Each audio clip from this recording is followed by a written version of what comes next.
वसुदेवसुतं देवं कंसचाणूरमर्दनं देवकी परमानंदं कृष्णं वंदे जगद्गुरुं. नमस्कार, मी नीला अभ्यंकर. आज 11व्या अध्यायामध्ये आणि आपण अर्जुनाबरोबर विश्वरूप दर्शन घेणार आहोत. 10व्या अध्यायाच्या शेवटी भगवंताने अर्जुनावर विशेष कृपा करून म्हटले की अनंत सृष्टी माझ्या कोण्या एका अंशामध्ये असतात, असा मी तुझा सारथी होऊन तुझ्या घोड्यांचा लगाम त्याचा चाबूक घेऊन बसलो आहे.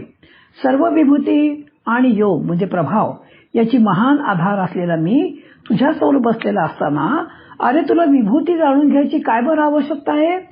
ही भगवंताची कृपा पाहून अर्जुनाला खूप आश्चर्य वाटलं आणि तो पहिल्या श्लोकात म्हणतोय 11व्या अध्यायाच्या की केवळ माझ्यावर कृपा करण्यासाठी आपण जे परम गोपनीय अध्यात्म तत्व सांगितले त्यामुळे माझा हा मोह नष्ट झाला.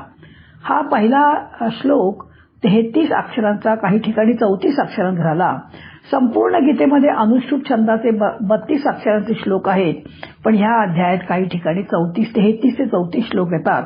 याचं कारण जिथे अत्यंत प्रेम आणि अत्याधुनिक प्रसन्नता असते त्यावेळी नियमांकडे लक्ष राहत नाही.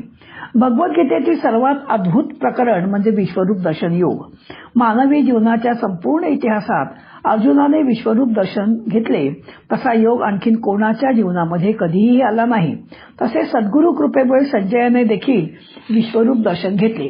आज आपण 11व्या अध्यायामध्ये भगवंताच्या विराट रूपाचे दर्शन करण्याचा प्रयत्न करणार आहोत. आपणही अर्जुनाच्या पंक्तीला बसून दर्शन घेऊया, भगवंताला जाणून घेऊया.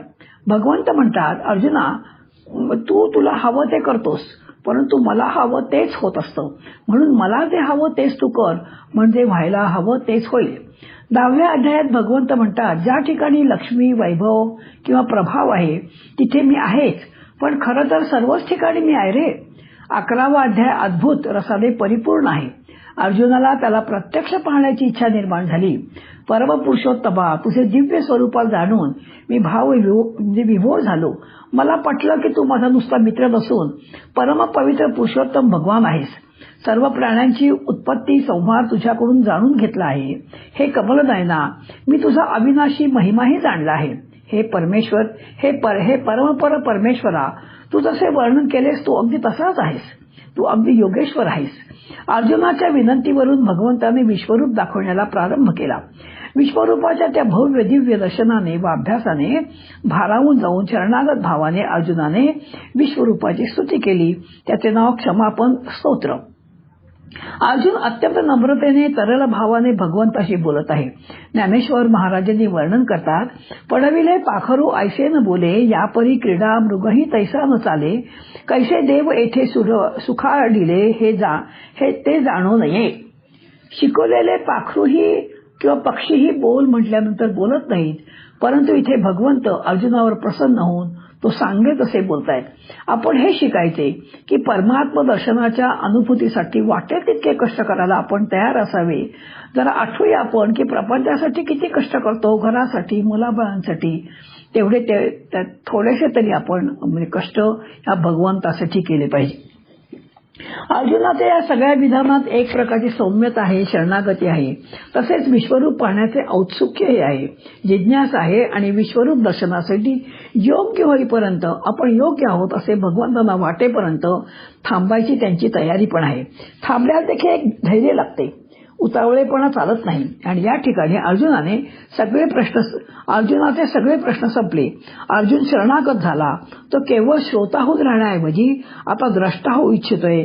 केवळ श्रवण करून न थांबता तो दर्शन घेऊ इच्छितोय. कदाचित अर्जुनालाही कल्पना आली नसेल, इतक्या सहजतेने भगवंतांनी अर्जुनाची ही इच्छा पुरी केली. फार प्रश्नोत्तरे झालेली नाहीत. एकदम भगवंत अर्जुनाला म्हणाले 5व्या श्लोकामध्ये, पश्चिमे पार्थ, तुला पाहायचंय ना, पहा. अरे माझी अनेक प्रकारची, अनेक रंगाची, अनेक आकारांची शेकडो हजारो दिव्य रूपे तू पहा. स्वतः भगवंतच वर्णन करतायत. 12 आदित्य, 8 वसु, 11 रुद्र, 2 अश्विनी कुमार, 49 मरुद्गण, सर्व चराचर विश्व, पूर्वी न पाहिलेली अनेक आश्चर्ये, जे काय पाहण्याची इच्छा असेल ते तू माझ्या या देहात पाहून घे. आपले मन विश्वामध्येच असल्यामुळे आपल्या मनामध्ये जे काही पाहण्याची इच्छा असेल ते सर्व या विश्वामध्ये कुठेतरी कुठे व्यक्त होण्यासाठी बांधील आहे. त्याखेरीज आपल्या मनात ते येऊ शकत नाही. म्हणून तुला जे पाहण्याची इच्छा असेल ते सर्व विश्वरूप दर्शनात आहे, अस्तित्वात आहे, ते सर्व तू पहा असे भगवंत म्हणाले. आणि त्याने अर्जुनाकडे पाहिले तेव्हा अर्जुनाच्या चेहऱ्यावर काहीच भाव नव्हते. भगवंत अर्जुनाला म्हणाले, तुझ्या या डोळ्यांनी तू विश्वरूप पाहू शकणार नाहीस. अर्जुनाला म्हणावे लागले नाही की मला हे दिसत नाही, तू मला दिव्य दृष्टी दे म्हणजे मी पाहीन. भगवंतच म्हणताय की तुला मी दिव्य दृष्टी देतो, तू मला योगेश्वर म्हणतोयस ना, माझा ऐश्वर्ययुक्त योग तू खरोखरच पहा. आणि असं म्हणून भगवंताने अर्जुनाला दिव्य दृष्टी दिली जी आतापर्यंत कोणीही अनुभवली नव्हती. त्यांच्या दिव्य सामर्थ्याची थोडीफार चुणूक कोणाकोणाला परमभाग्याने अनुभवायला मिळालेली होती. पूर्वी एकदा ध्रुवाच्या गालाला ध्रुवानी 6 महिने कठोर तपश्चर्या केल्यावरती भगवंत येऊन समोर ध्रुवाच्या समोर उभे राहिले, पण डोळे मिटलेले असल्यामुळे त्याला भगवंत दिसणार कसा. आणि म्हणून ध्रुवाच्या गालाला आपल्या शंखाचा स्पर्श भगवंतांनी केला आणि वेदांची ही मती ठेले ते लागला बोलो. तेव्हा वेद ज्या ठिकाणी थांबले त्यापुढे ध्रुव बोलू लागला. त्याने भगवंताची अप्रतिम स्तुती केली आहे. ही भागवतात फार सुंदरपणे लिहिली आहे.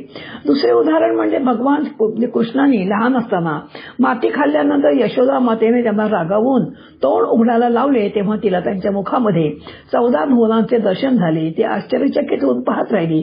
अशी काही थोडी उदाहरणे असली तरी प्रत्यक्ष विश्वरूप दर्शन होण्यासाठी आवश्यक असलेली दिव्य दृष्टी भगवंताच्या कृपेमुळे केवळ अर्जुनालाच प्राप्त झालेली आहे. विश्वरूप दर्शन हा सर्वांच्या औत्सुक्याचा विषय आहे, तो दृष्टीचा विषय नाही. मुळात अंतर्यामी पाहणारा जाणीव स्वरूप मी आहे आणि पाहण्यासाठी डोळा हे साधन आहे. डोळा आपण काही पाहू शकत नाही, मात्र त्या पाहणाऱ्याला केवळ डोळ्यांचेच माध्यम असावे असे काही बंधन नाही. जरी एखाद्या व्यक्तीच्या ठिकाणी डोळेच नसतील तर तो इतर इंद्रियांच्या द्वारे पाहू शकतो. पाहणे म्हणजे जाणणे.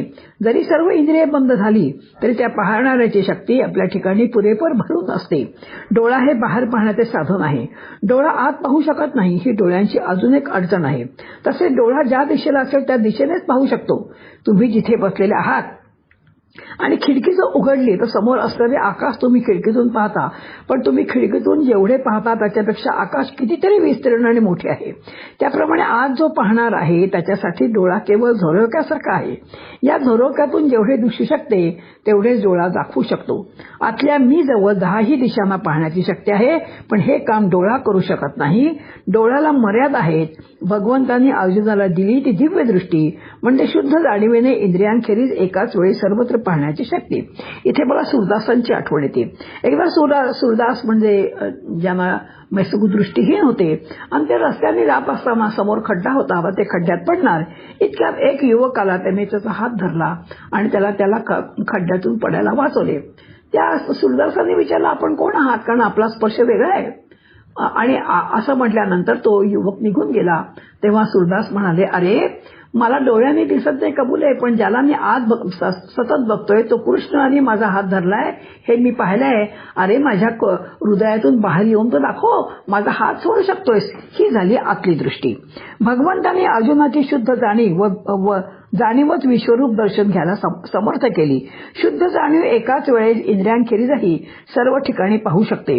जाणीव डोळ्यांच्या अंगाने पाहते आणि दर्शन घेते, कानाच्या अंगाने पाहते म्हणजे ऐकते, स्पर्शाच्या अंगाने पाहते म्हणजे जाणून घेते. जाणीव सर्व अंगाने काम करू शकते. आपल्याला आता आहे त्यापेक्षा जर 2-3 ज्ञानेंद्रिय आणि कर्मेंद्रिय कमी असती तरी तेवढ्या अंगाने जाणीव शक्तीने काम केले असते, आणि जर काही इंद्रिय जास्त असती तरी त्या जास्तीच्या अंगानेही आपले काम केले असते. बघा, ते पुढे म्हणतायत की समर्थक डोळा हे सर्वस्वी साधन नाही म्हणजे बघण्यासाठी. आज बघण्यासाठी जर काय लागतं तर जाणीव लागते. सूक्ष्मदर्शक यंत्राने आपण बारीकल्या बारीक गोष्टी बघू शकतो. म्हणून दिव्य दृष्टीचा अर्थ इंद्रियांखेरीज शुद्ध जाणीवेने पाहण्यास शिकणे. अर्जुनाच्या शरणागतीमुळे, समर्पण भावामुळे आणि भगवंताच्या कृपेमुळे अर्जुन शुद्ध जाणीवेने एकाच वेळी सगळीकडे पाहू शकला. त्याला स्थूल, सूक्ष्म, आत, बाहेर, पुढे, मागे, आजूबाजूला, वर, खाली एकाच वेळेला अत्यंत जवळचे आणि अत्यंत दूरचे समग्र दर्शन घेण्याची दिव्य क्षमता प्राप्त झाली. त्यावेळेला संजय सुद्धा आणि विराट रूप पाहत होतो ना, त्यामुळे संजयाने सुद्धा विश्वरूपाचं दर्शनाचं म्हणजे वर्णन सुंदर केले.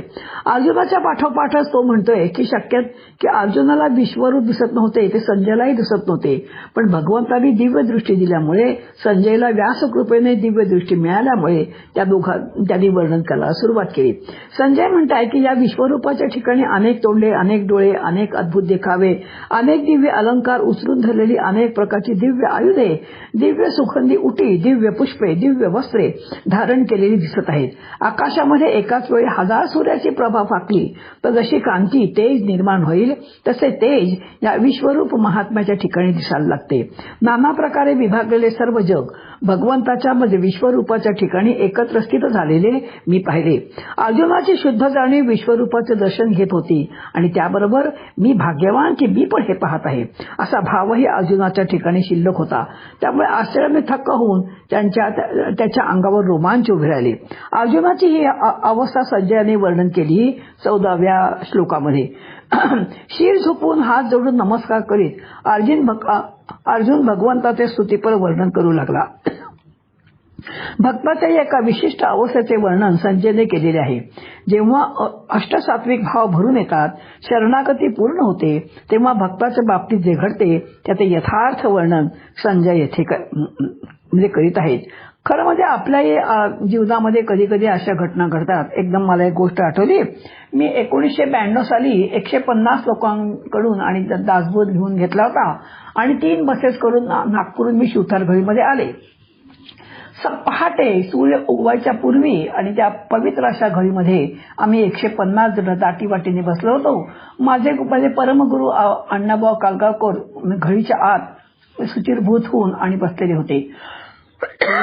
अत्यंत दिव्य असं ते वातावरण होतं आणि त्यावेळेला आम्ही सगळ्यांनी मिळून शेवटच्या म्हणजे 20व्या दशकातल्या शेवटच्या ज्या ओव्या आहेत त्या धीर गंभीर आवाजात म्हणत होतो. आणि तेव्हा माझ्या लक्षात आलं की माझ्याच नव्हे तर सगळ्यांच्या डोळ्यात आणि अश्रू आले.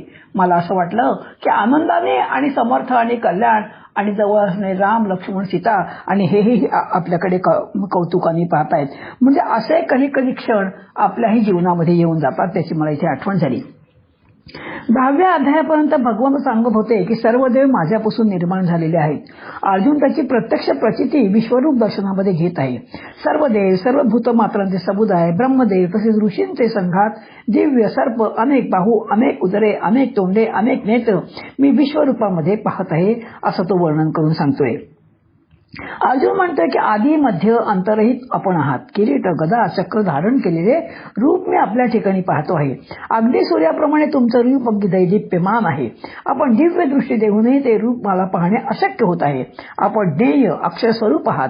विश्वाचा शेवटचा आधार आपण आहात असे मी पाहतो आहे. आपणच शाश्वत धर्माचे रक्षक आहात. आपण सर्व दिशा व्यापून आहात. सर्व देव, सर्व महर्षी, सर्व सिद्ध संघ आपले स्तवन करत असल्याचे मी माझ्या डोळ्यांनी पाहत आहे.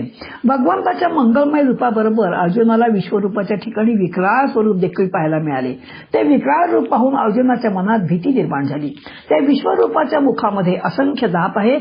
अनेक प्राणी, मनुष्यगण मुखात प्रवेश करीत आहेत आणि त्या दाताच्या खाली भरडले जात आहेत. त्यांचा नाश होत आहे. हे सुद्धा अर्जुन पाहतोय. तो असे म्हणतो की हे विक्राळ दर्शन पाहून माझा धीर सुटत चाललाय. माझी शांती नाहीशी झालेली आहे. माझे समाधान लोप पावत आहे. आपण प्रसन्न व्हा, प्रसन्न व्हा. अर्जुनाला दिसत आहे की भीष्म, द्रोण सर्व योद्ध्यांचा घोट आणि हा भगवान घेत आहे आणि त्या घेऊन वर विश्वरूप जिव्हा पण चाटत आहे.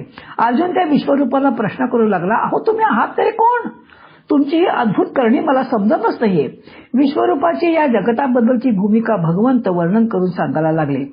भगवंत म्हणतायत, मी सर्व लोकांचा क्षय करणारा आणि वृद्धिंगत झालेला काळ आहे.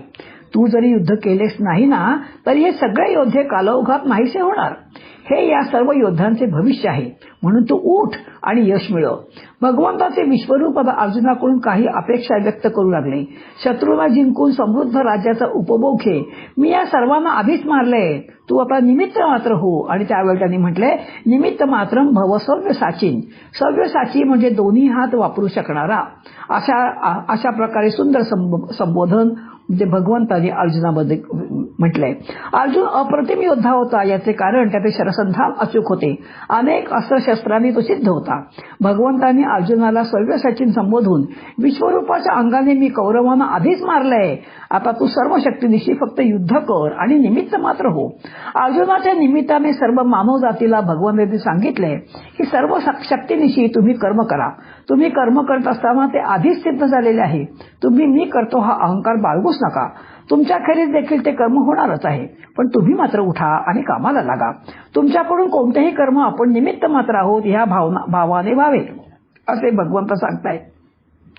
सर्व कर्मयोगाला अनुसरून विश्वरूपाचा उपदेश आहे. कर्मयोगामध्ये आपण निमित्त मात्र आहोत या भावाने आणि फळाची आकांक्षा न धरता कर्म करायला सांगितले आहे. फळ आधीच सिद्ध केलेले आहे ते कर्मामध्येच मोडते. म्हणून पुन्हा पुन्हा सांगताय की फळाची इच्छा ठेवू नका. भगवंत म्हणतात द्रोण, भीष्म, जयद्रथ, कर्ण आणि सर्व योद्धे, अरे यांना मी आधीच मारलेत. त्यांना तू मार आणि घाबरू नकोस, लढ. अरे तू जिंकणार आहेस हे नक्की. कौरवांसारखी दुष्ट माणसे स्वतःच्या कर्मानेच मरतात. त्यांना मारणारा निमित्त मात्र असतो. तो दोषाला कधीच प्राप्त होत नाही. म्हणून तुला कधीच पाप लागणार नाही. कर्मविपाकाच्या प्रक्रियेला हा सिद्धांत देखील या विश्वरूपाच्या कथनामध्ये भगवंतांनी सांगितलेला आहे. यानंतर अर्जुनाने क्षमामापन या अध्यायामध्ये स्तोत्र गायलंय. अर्जुनाने भगवंताची क्षमा मागितली आणि स्तुती केली. संपूर्णपणाने आत्मनिवेदन करून पूर्ण शरणागत होऊन अर्जुन भगवंताशी म्हणजेच विश्वरूपाशी बोलू लागला. केशवाच्या भाषणाने भयभीत होऊन कंठ दाटून आलाय. अर्जुन कापत कापत हात जोडत शिरसाट नमस्कार करीत म्हणाला, सर्व जग तुमच्या गुणकीर्तनाने आनंदून जाते. राक्षस भिवून पडतायत. सिद्ध संघ तुम्हाला वंदन करतायत. तुम्ही सत असत यांच्या पलीकडे अक्षर ब्रह्म आदी देव, जगताचे परमाधार, ज्ञाते आणि ज्ञेयात, वायू, यम, अग्नी, वरुण, चंद्र, ब्रह्मदेव हे सर्व काही तुम्हीच आहात.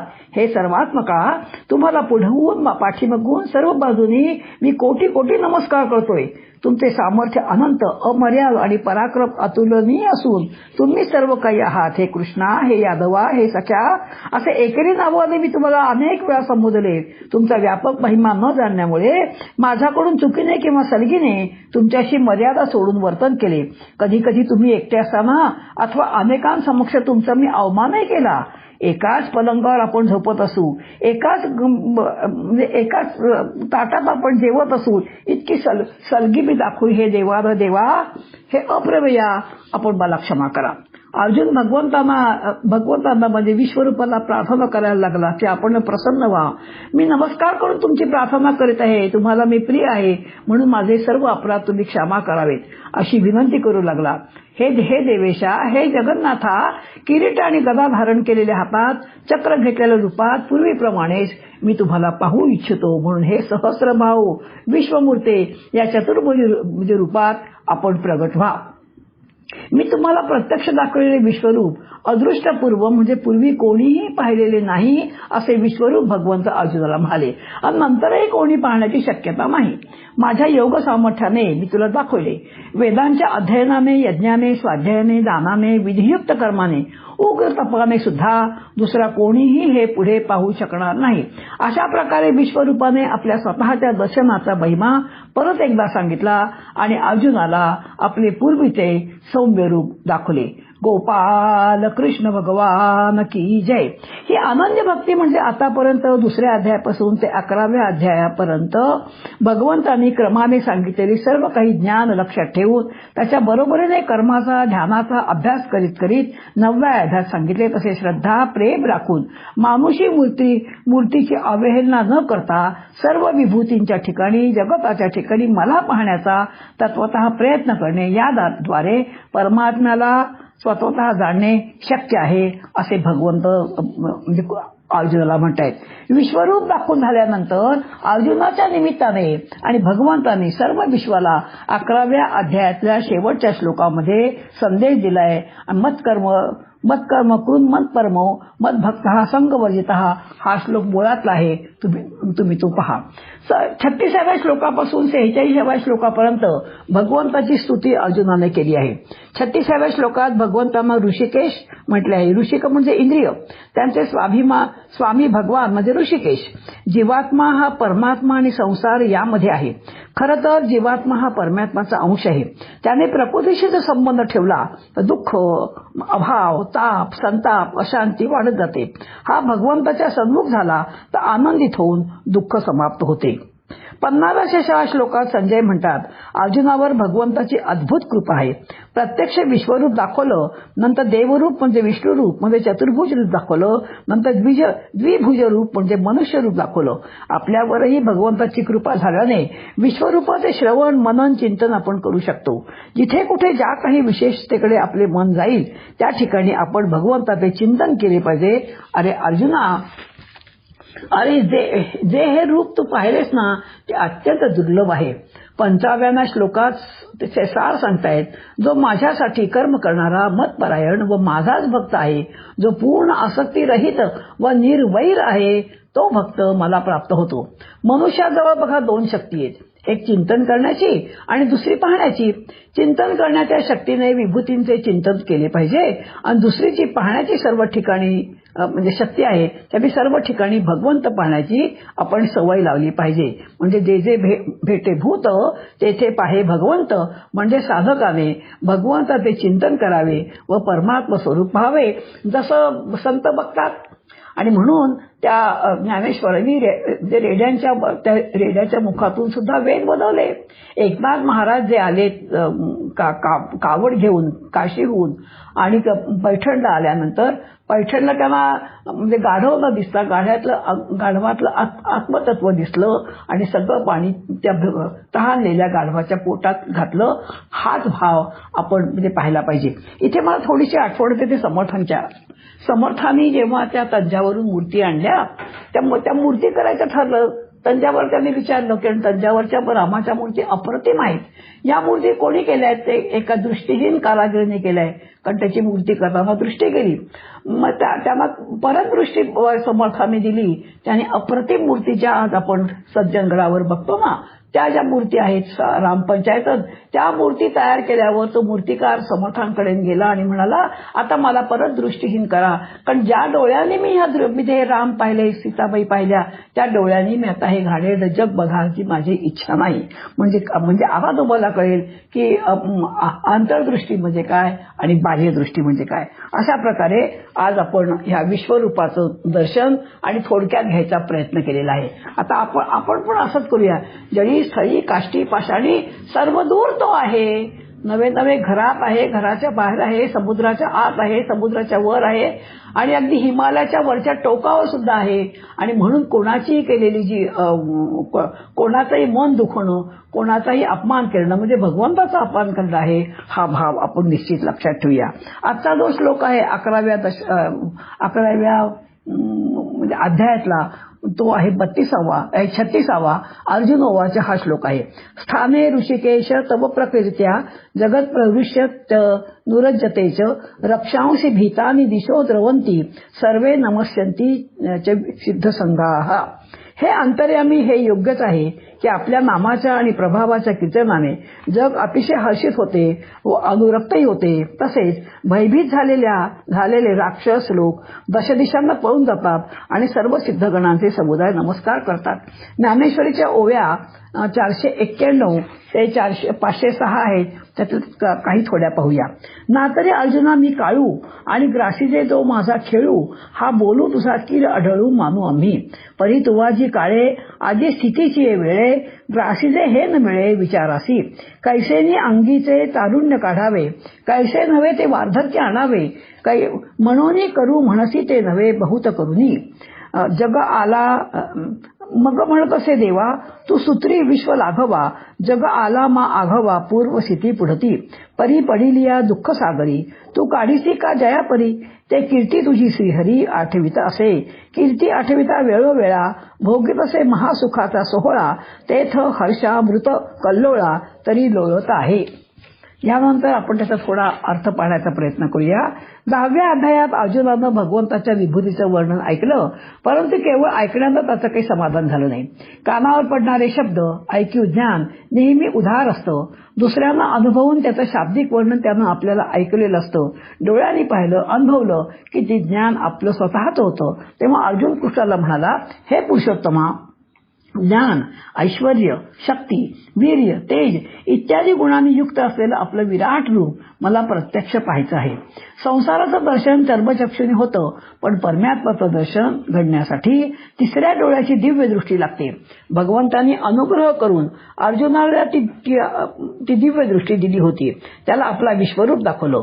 सौम्य शांत रूपाबरोबरच आपलं प्रलयंकारी रूपही दाखवलं. हे पाहून भयचकित झालेल्या अर्जुनाला आता मी या जगाला ग्रासून टाकतो, मी संहारकारी काळच आहे असं जेव्हा भगवंत म्हणाले, तेव्हा अर्जुनाने विचारलं, अरे तू जरी काळ असलास तरी या स्थितीच्या वेळी तू जगाला विनाशाकडे का बरं नेत आहेस? उत्पत्ती, स्थिती आणि मग लय असा अनादिक्रम असताना तू आत्ताच का संहार करतोयस? करावास हे काही मला उमगत नाहीये, पटत नाहीये. अर्जुना, हा संहार तुमच्या दोन्ही सैन्यापुरताच मर्यादित आहे. इतर सारे जण यथावकाश लयाला जातील. भगवंत असं उत्तर देत असतानाच अर्जुनाला सर्व जग पूर्वस्थितीत दिसू लागलं. देवाच्या या असीम सामर्थ्याच्या अलौकिक ने अद्भुत लीलेनं अर्जुनाचं हृदय उचंबळून आलं. कृष्णाला पुन्हा पुन्हा प्रणाम करीत सद्गतीत वाणीने तो म्हणाला, हे अंतर्यामी ऋषिकेशा, तुझ्या नामघोषाने आणि तुझ्या प्रभावशाली ऐश्वर्याच्या कीर्तनाने जग आनंदित होत आहे. सर्व सिद्धगण अनुरक्त होऊन तुला नमस्कार करतायत आणि राक्षस लोक तुला भिवून दाही दिशांना पळत आहेत. ज्यांचा तू कर्दमकाळ आहेस त्यांनी भिवून पळावं आणि तुझ्या दर्शनानं ज्यांना अमृत तत्वाचं स्मरण होऊ लागलं आहे त्यांनी हर्षभरित होऊन तुझ्या पुढे नतमस्तक व्हावं. या दोन्ही गोष्टी अगदी योग्यच आहेत. अर्जुन हे बाह्य जगाविषयी बोलत असला तरी त्याला निरखून पाहिलं तर त्याच्या अंतःकरणात सुद्धा तेच घडत आहे. दिव्यत्वाच्या दर्शनाने सर्वसामान्य माणसाची अशीच अवस्था होते, कारण एकाच माणसाच्या मनात देवता आणि राक्षस दोन्ही उपस्थित असतात. मन हे द्वंद्वातच जगतं आणि म्हणूनच या जगात आत्मज्ञानी महापुरुषांचा अपवाद सोडला तर चांगल्या माणसाच्या सुद्धा मनातला लहानसा कोपरा आसुरी भावानं काळवंडलेला असतो आणि वाईट माणसाच्या काळोखानं दाटलेल्या मनातही एखादी सद्भावनेची शलाका चमकत असते. आणि म्हणून ज्यावेळी परमतत्वाच्या अनुभूतीची चाहूल लागते त्यावेळी या दोन्ही गोष्टी एकाच वेळी एकदम घडतात. रावण भयभीत होतो आणि राम आनंदित होतो. भजन कीर्तनाचे हे घडू आणि केवळ हे कशामुळे घडतं तर फक्त भजन आणि कीर्तन. कारण कीर्तनाचा हाच अर्थ आहे की आपला आणि परमात्माचा सर एक होऊन जावा. त्याच्या लीलेमध्ये, त्याच्या नर्तनामध्ये आपण रंगून जावं. आपलं माणूसपणाचं लौकिक देहभान हरपून आपल्याला अलौकिकपणाची जाण यावी, स्वरूपाची ओळख पटावी. भगवंताच्या नामाच्या आधारानं एखाद्या भक्तिगीतानं विस्मृतीत गेलेली सोहमची धून हृदयाकाशात निजाजू लागावी आणि मग प्राणप्रियाच्या भेटीसाठी जीवानं व्याकुळ होऊन त्याच्याकडे झेप घ्यावी. बाहेर नाही बरं, अंतर्यामी. अशा प्रकारे ही जी अंतरयात्रा ही सुरू करायची वेळ आलेली आहे. आजचा जो हे सार जे आहे ते आपण बघूया. डोळे मिटा, मनातले सगळे भाव काढून टाका आणि शांतपणे मी काय सांगते ते ऐका. जो आपले कर्म प्रामाणिकपणे करतो ती खरी माझी पूजा आहे. म्हणजे शिक्षकाने प्रामाणिकपणे मुलांना शिकवले तर ती पूजाच आहे. एखाद्या म्हणजे गृहिणीने प्रामाणिकपणे स्वयंपाक केला आणि प्रेमाने स्वयंपाक केला तर ती माझी पूजा आहे. प्रत्येकाने आपले काम मन लावून निस्वार्थपणे केले पाहिजे तर ती भगवंताची पूजा होते. भगवंत तुमच्याकडे हसून बघत असतो आणि म्हणून कर्म हीच भक्ती आहे. निस्वार्थपणे जो कार्य करतो तो मला खूप आवडतो आणि बहुतेक वेळा काम करण्याच्या पूर्वी काहीतरी इच्छा असते, मान मिळावा, पैसे मिळावा वगैरे वगैरे.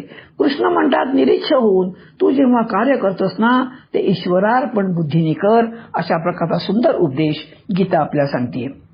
कृष्णाय वासुदेवाय हरये परमात्मने प्रणतः क्लेशनाशाय गोविंदाय नमो नमः. गोपाल कृष्ण भगवान की जय.